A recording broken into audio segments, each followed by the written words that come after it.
ฟังลาว Dance Company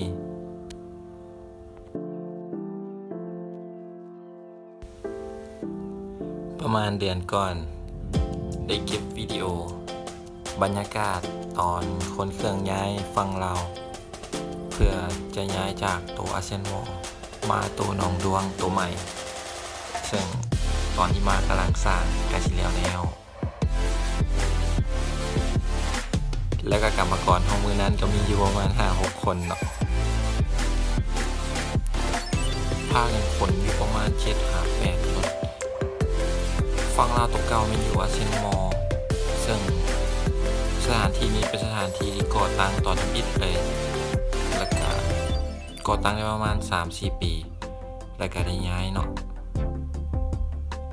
มีงานหลายงานเกิดอยู่นี่แล้วก็มีศิลปินหลายท่านมาฝากผลงานไว้อยู่นี่ตามผาตามผนังเอียงไปและรอบนี้ก็เป็นรอบที่ประมาณที่8มั้งรอบสุดท้ายซึ่งของรายการเราก็มีการเติมปรุงเข้ามาเมื่อยล้าแล้วก็เพลียมัดมือเลยเอาคนมาเมื่อเนาะตั้งแต่ตั้งน้อยๆเป็นฮอดตู้ใหญ่ซึ่งความโชคดีที่เราได้เจอก็คือการที่ลดค่าตอน 12 โมงหลังจากคนกลับหมดแล้ว แต่ก็มือต่อมาแม่นเป็นการย้ายเวียนเข้ามาแล้วก็ย้ายเครื่องจากส่วนหนึ่งของนาฬิกามา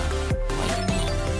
ซึ่งเป็นการตัดสินใจที่ผิดหลายมื้อนี้ค่ะบ่ควรจะมานำแคบใหญ่หลาย